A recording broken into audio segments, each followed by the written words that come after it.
Hello and welcome back to the Harrison Fletcher Podcast. You're joined with me, Harrison Fletcher.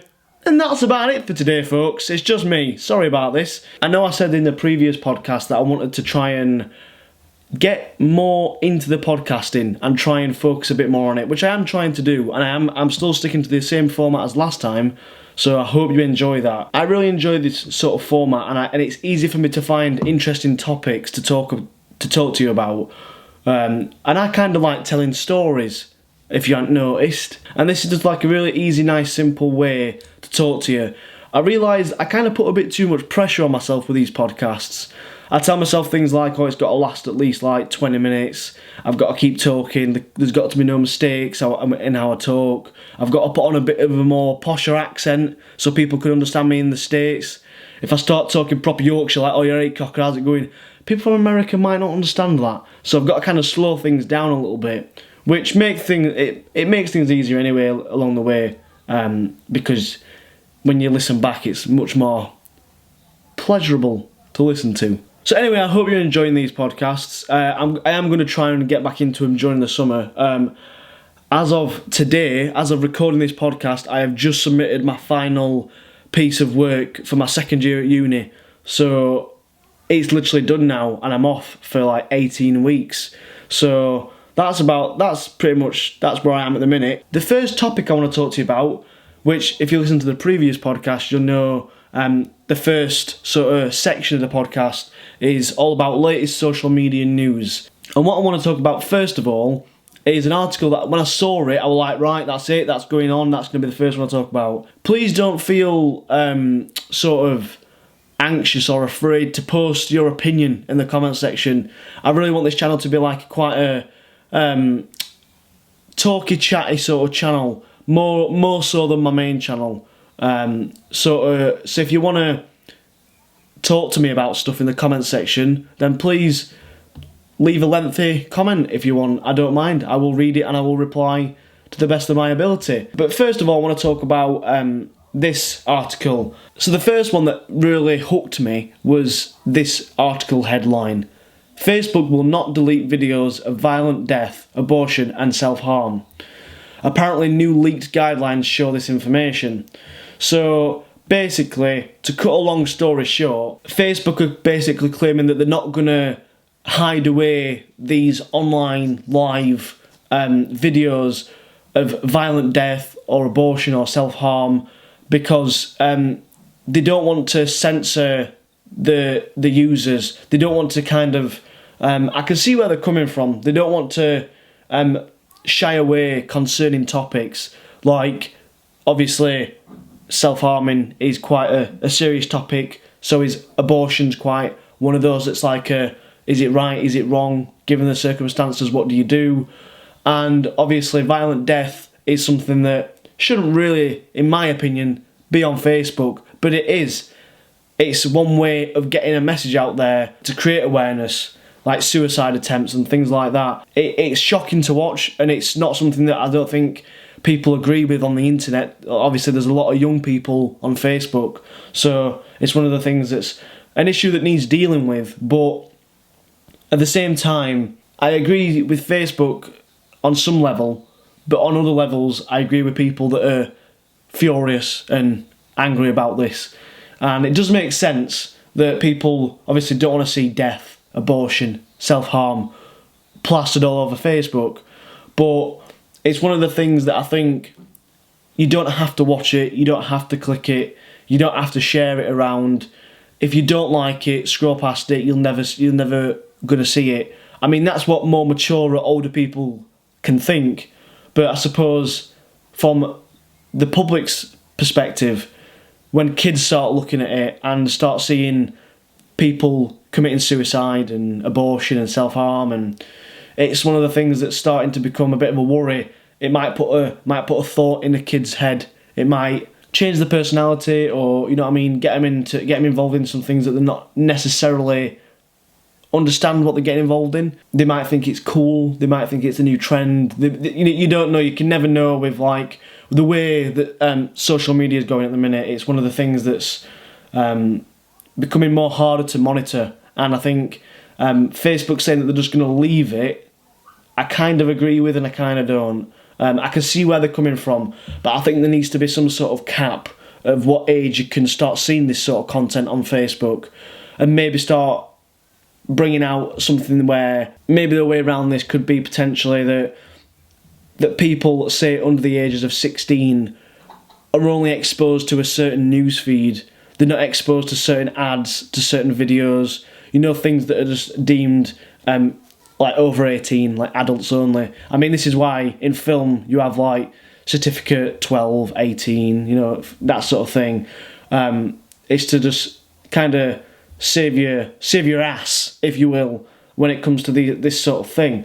And I just think there's ways around it. I agree with both sides, and I can see where both sides are coming from in this argument, but it's one of the things that I think Facebook could do more. I think they're failing to meet halfway with the public on some certain things like this, abortion and violent death and stuff like that. Because I see videos on Facebook quite often, more often than I'd like to, of horrible like animal abuse, just stuff like that I see, and I'm like, maybe, and I see people sharing it that are like 16, 17, and obviously at that age you are aware of the things that are happening in the world like that, but I just don't think it should be something that's not, in a way it's kind of being glorified. I know people share it and say this is disrespectful and everything, but to me it's one of the things that's like,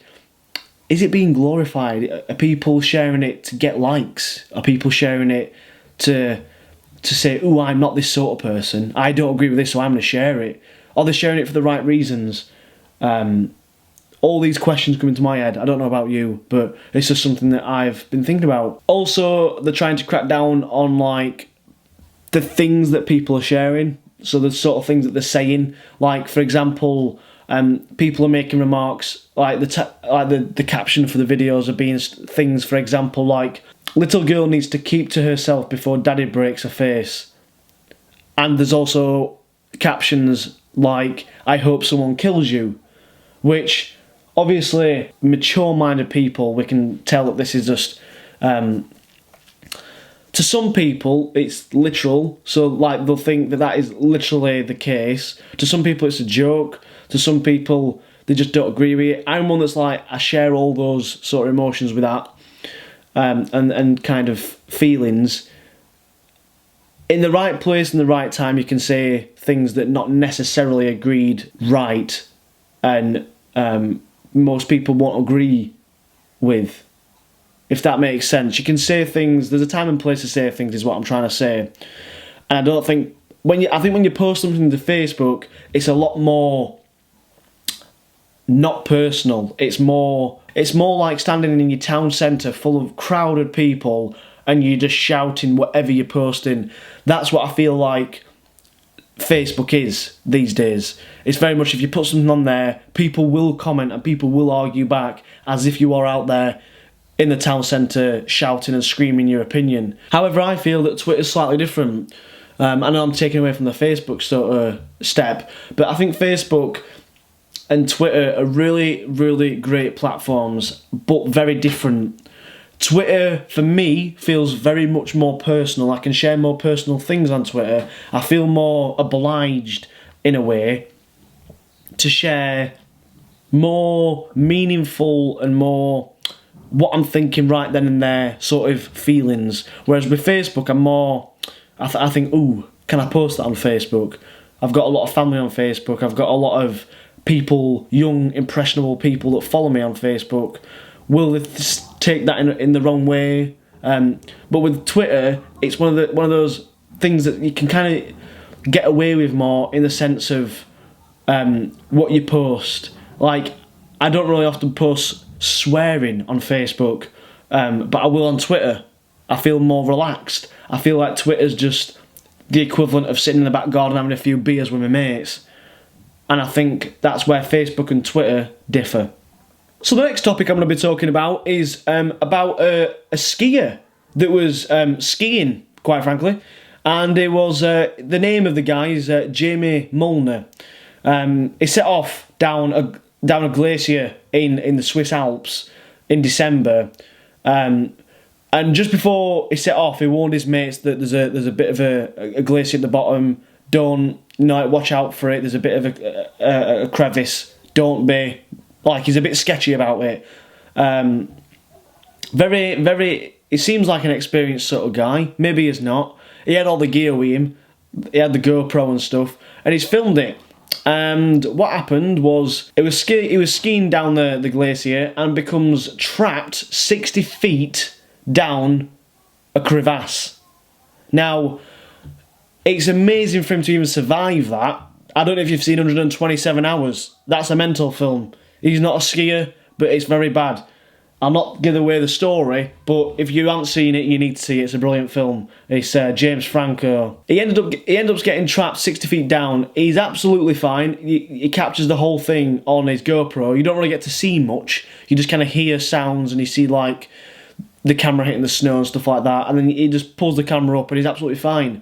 He's not even injured. He's not even sprained his wrist or anything like that. He's not done anything remotely bad. It's one of those things that's quite an interesting thing to watch. I watched it and it's just mental. The guy sounds like he's from down south, like London, and he's talking to his mates over the radio and they're like, how far are you down? And he's like, 60 feet.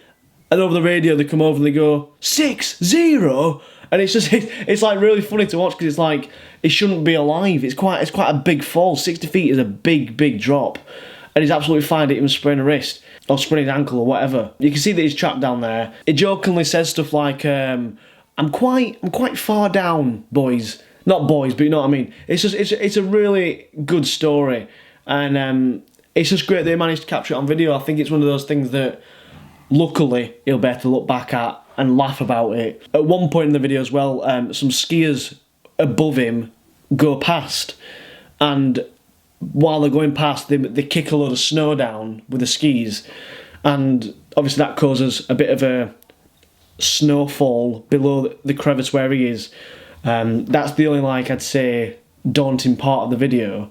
However, while saying all this, a lot of people are saying that because it's so unbelievably a miracle, if you will, that a YouTube user has claimed that it's far too choreographed and scripted to be real. Now, when I watched it, I didn't get that impression, and I'm into film and making documentaries and this sort of thing. I'm very creative. I feel like if I watch something, I can tell it's fake. But I didn't get that feeling at all. Maybe it's because I watched an edited version of it, which skipped over a few parts of it. I can see why people think it's fake, because you don't really see much of the falling. You don't really hear him say anything while he's falling. Maybe I've just watched an edited one that's not very good, but I don't think that's the case somehow. Also, people have been questioning the fact that Mulner's radio, the guy who fell down, his radio was still working 60 feet under a glacier. So the likelihood of falling into a crevice and that you've already pointed out to be dangerous. So people have, why would he go near it? So there's two sides to that.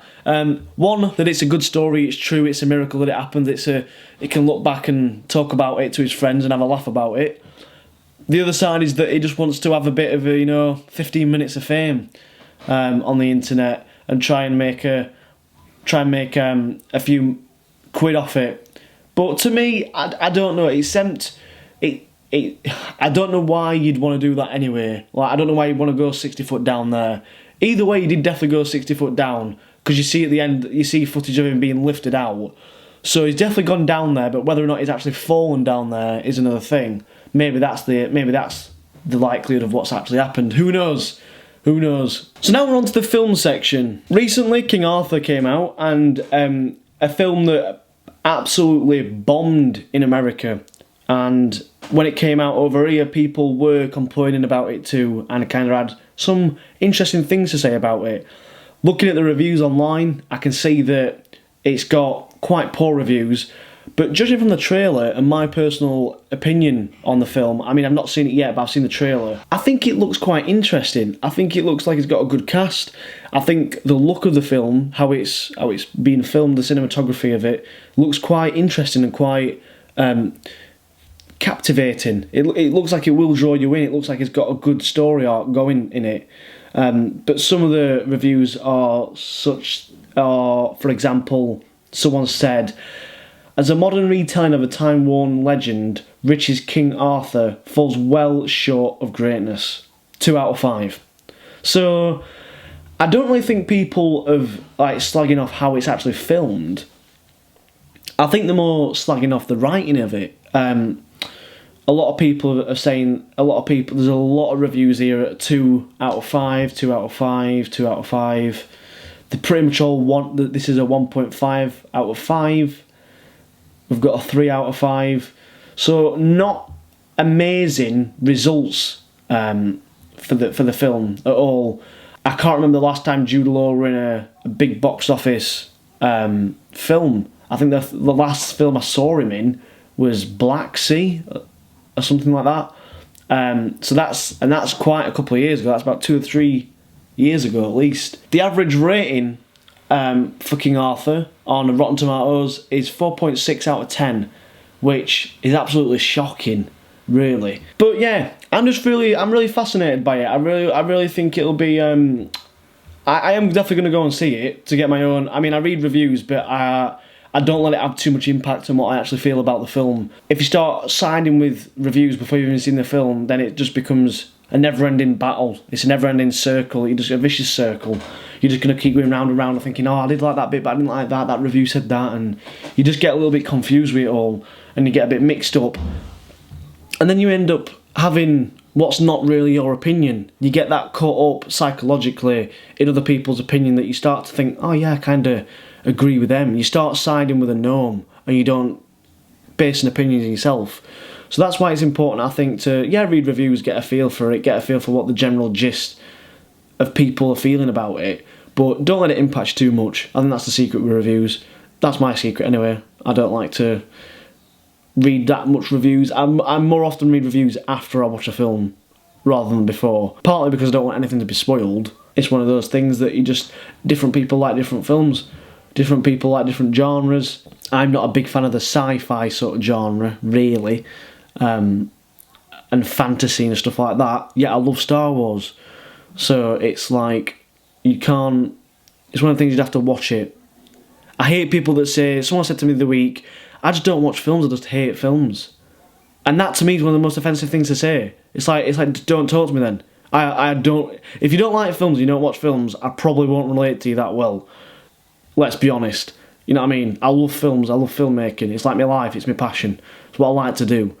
And for you to just turn around and say, well, I don't really like films, I just don't watch them, they're crap, then that's just pointless. What are you doing? What are you doing when you've got spare time? Reading a book? Boring here. Watch the film, 2 hours. Book will take you 2 weeks, love. Have you seen the new trailer for Planet of the Apes? Oh my god, that looks amazing. I just can't wait to see it. I've been such a big Planet of the Apes fan for so long since I was a kid. I watched I watched the series from the 60s when I was younger. I think I watched that from being about age 7 or 8, and I repeatedly watched it. I just loved it. I loved the Planet of the Apes. And then when they first made the remake of it, I was buzzing and I loved it. I've just been hooked ever since. The CGI in that is just top notch, next level in it. It's just like, I find it fascinating that they can make what they make, and how detailed it is, and how many layers they put over it. I was watching some behind the scenes footage the other day of how many layers that goes on to the Planet of the Apes, like the actual apes themselves. When you see them on screen, they even add snow particles, and they add wind, they add colour, they add texture. They add if it's been a rainy day, they'll add rain droplets onto the fur, on the thing. It's Jesus, how that is just really intense, creative, next level shit, innit? It just is. It's so incredible what they can do now. I find it absolutely amazing. Recently also I watched Alien Covenant. I haven't seen Prometheus, so it was kind of a bit of a weird one to watch for me. But I really enjoyed it. I really, really enjoyed it. I feel like an observation that I did make were the aliens are starting to sound quite similar to the Predator. They make a sound before you see them, and then you see them. like the Predator made like the crackling of the throat noise, and then like, you saw the laser, and that's it. In Alien Covenant, you saw there were a lot of that. There were a lot of like dark rooms, and you heard the alien, and then it come out. And I just always, I don't know, but I just always presumed that was like a Predator thing. Maybe it's an Alien thing as well, I don't know. But nonetheless, it was still very good. I watch a guy on YouTube called Eric Voss, and I think the YouTube channel is New Rockstars. And basically what Eric Voss does and his team, they do like trailer breakdowns, and they last probably about, I don't know, they probably last about 30 minutes sometimes. And because obviously I'm a big film lover and I've got a lot of time on my hands, I like to sit and watch him and see what, like, because he is a proper comic book nerd, he knows loads about, like, if you like Marvel and stuff like that, he does all the Marvel, like, so he'll do like the Thor trailer breakdown and stuff like that. Very, very clever guy, and a very clever put together video. I'll leave a link in the description for that. Yeah, you want to go and give him a watch if you're into trailers and films and stuff, because like, I know I obsess over trailers. I don't know why I do it. I just obsess over them. I think they're so interesting.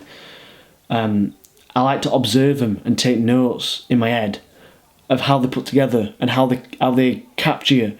I can be sometimes more moved by a trailer than I can the whole film. I don't know why. I just really love like the music, the build up, and like they slow down and they build up again. I don't know. I find it really fascinating, and how it condenses emotion into like 3 minutes. I find it very clever. It's a good talent to be able to make a good trailer, I think. Now we're going to go on to the personal section of this podcast, which is just all about me and that, innit? Bit self-centered. This channel is nearly on 100 subscribers. How mad is that? A podcast channel, me just talking into a microphone, 100 subscribers. 100 people have gone onto it and clicked subscribe.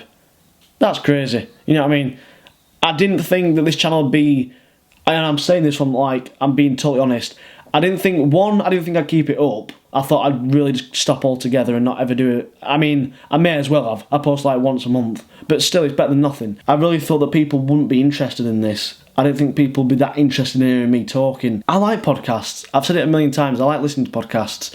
And I find it, if you're like me, you do a lot of driving, if you're like a uni student, or if you're travelling a lot, if you're just bored and you're just getting ready to go out, or I don't know, when I'm getting ready to like go out in an evening, I'll listen to a podcast, or if I'm getting ready to go to work, I'll stick a podcast on. Sometimes I prefer to listen to people talking to me and not having to talk back, just listening. I prefer to do that. And sometimes music just gets a bit boring. You go into a pub, there's music. You know what I mean? You're walking down the street, you hear music. It's like everywhere. Sometimes I just get a bit fed up hearing it on the radio. You know what I mean? It's just everywhere. And it's the same old, same old. And music just gets a bit repetitive and boring, doesn't it? So let's be honest.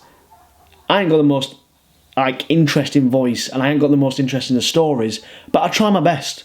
I try and provide at least 2 newsy related things, films, and a bit about me. So it's quite well rounded. It quite appeals to a few people that I want it to appeal to, and I want to listen to this podcast. I am going to mention it, and it might be for the last time if I don't make another podcast before then, but my documentary, it now has a date. I know, how interesting is that? The date for the documentary release date is June the 17th. So that is really soon. It's like 3 weeks away, something like that. I'm a bit nervous for it. I've got one more production day left to shoot. A little bit of trivia for you.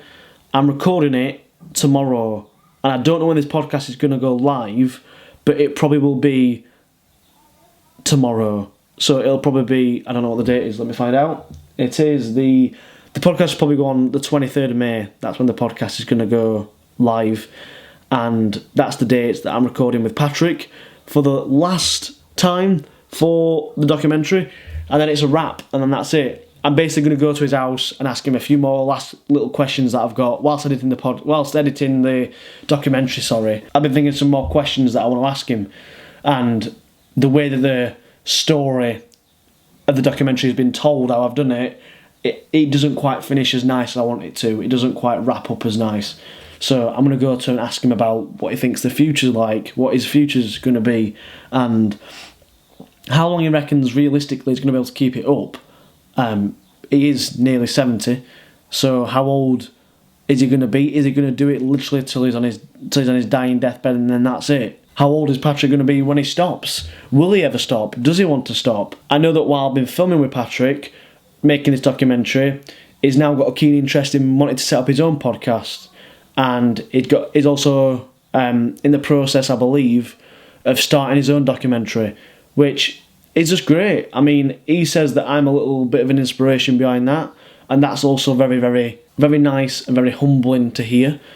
I feel like if I've done one thing right, it's to inspire people to do things that they want to do. You know what I mean? A lot of people always say that, I don't know, they don't say it, but I get the impression that if it weren't for me, not necessarily forcing them, but kind of in a way nudging them along, getting them to do something that they wouldn't normally do, I feel like I've got quite a good skill in that, of pushing people to the limits, and they're realising they enjoy it. For example, Reese. I mean, when I first met Reese, he wouldn't ever do a podcast or a video or anything like that, but now he loves it. And recently, when this podcast goes live, the day before, this is so confusing, I can't even think about what I'm about to say. On the 22nd of May, I released a vlog, but it was Reese's idea for me to film the vlog. He was like, Harrison, can you bring your camera and can you record it? So it's great for me to start hearing my mates wanting me to do it, as opposed to me asking the question, do you mind if I bring my camera, and do you mind being on camera and stuff? Now they're saying, can you bring your camera? So it's a nice feeling that I've got to that level, and if anything else, that's a nice feeling. I do want to have like a bit of a Q&A bit at the end of my podcasts. I'll answer one question, because I don't think I'm going to get too many questions anyway on this channel. So if you just want to ask a question, and then in the next podcast I'll pick one at random, or one that I think I just like, and I'll answer it, and then I'll keep doing that at the end of every podcast. If you've got any particular questions about films or anything at all, anything about the documentary, I'll answer anything. So yeah, thank you very much for listening, and I hope you've enjoyed this. You've been listening to the one and only Harrison Fletcher. This is the first podcast I've done in a long time where I'm not actually rushing to get it done. Please leave a like on this podcast. Please also leave a comment with a question, and talking about any issues that I've talked about in this podcast. I'll talk about, just briefly going over it with a Facebook thing, then the glacier, the guy falling down, King Arthur, Planet of the Apes, Alien, and then me at 100 subscribers and my documentary, and then finally the Q&A section. So that's like a little quick recap of what I've just talked about. I feel like a teacher. Ugh. I don't want to make these podcasts necessarily like funny and laughy and really animated. I want them just to really be chilled out, and I like it that they are like this, because it's a nice juxtaposition from being on my videos and having to put on this big persona and ranting and really animated, which I do like doing. I know I've gone about it a lot, but I do like doing the rants. I do enjoy them. It's a laugh, but I prefer in a way doing these because it's more me. This is more me. This is what I'm like, and the people that want to listen will listen, and it's just nice to hear that people like to listen. So on that note, thank you very much, and you'll hear me next time. Goodbye.